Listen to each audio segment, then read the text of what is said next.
Hey guys, this is Guitar Playing Maniac here, and I'm going to teach you about how to play Master Exploder. Just the main riff. I'm not going to go into any of the solos with you today.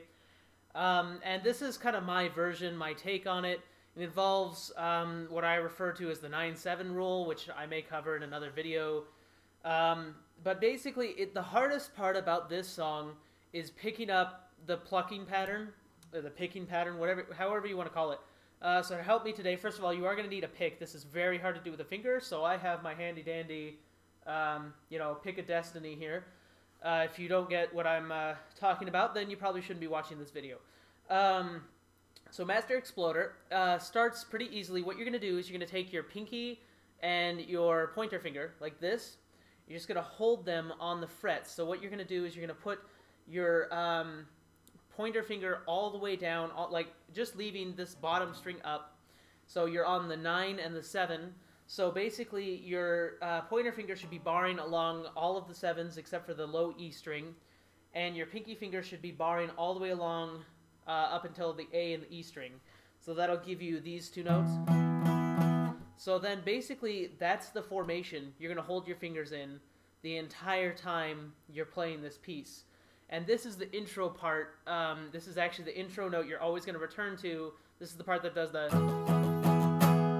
So right there, I guess, is your intro part. So then from there, what we're going to do is we're going to slide our formation down to the 5th and 3rd frets, and our formation down one string. So now you actually are barring across all the strings.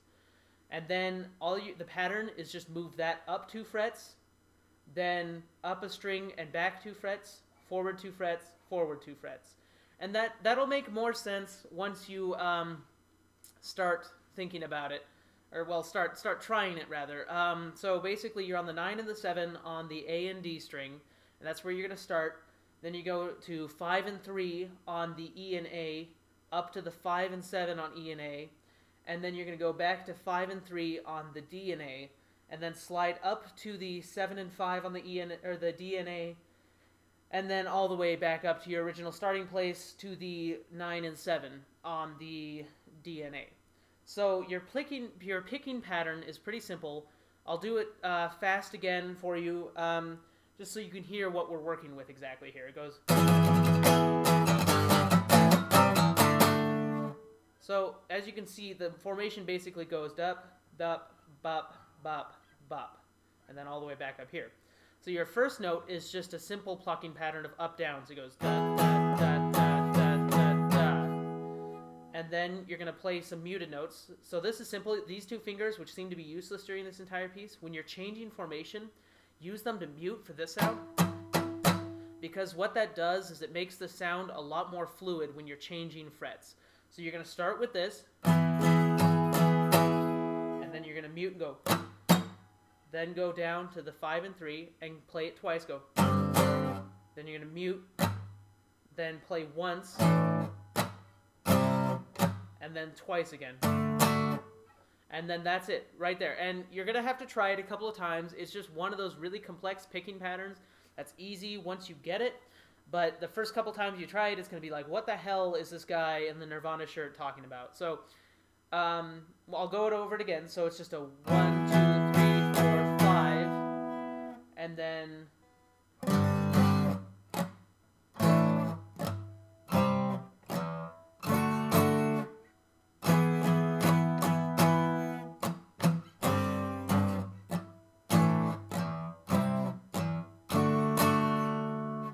So just think 5 on this, and you'll pick it up. Eventually you'll just hear it, and you'll know where to go from there. But it goes 1, 2, 3, 4, 5, 1, 2, 3, 4, 1, 2, 3, 4, and in case you don't know what I was doing with counting there, it's fine.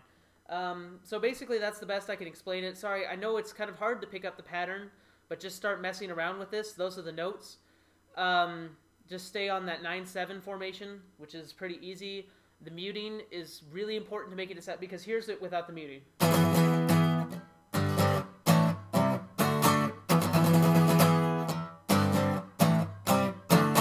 So see how the muting just really keeps it going at that fast pace. It doesn't slow it down. Just the...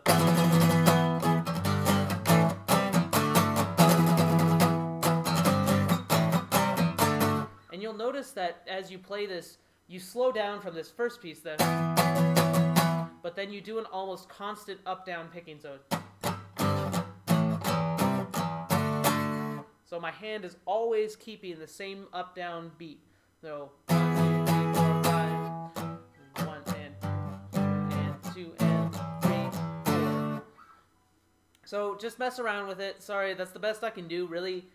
There are a lot more complex ways of playing this. If you really don't get what I'm doing with the finger formation, if you want a less full sound, you can just hold the notes with your middle finger and your pointer finger, but I just don't think that sounds as good because it ends up...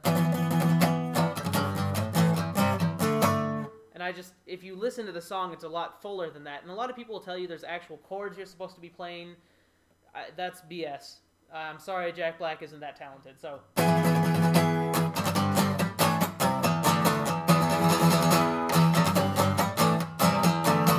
And one thing you may be doing out of habit, like me, that's really hard not to do for this, is when you move up, I always want to mute with my thumb here. Don't mute the low E string. That's important for how it rings out, because if you mute it, it goes... Versus if you don't mute it, it does the... That is really important to how it rings. I don't know why, just it doesn't sound right without it, so...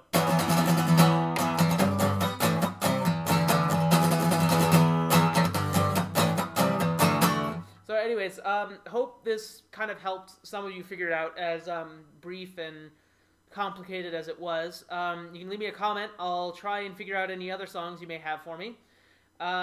Please like and subscribe and let me know what you thought.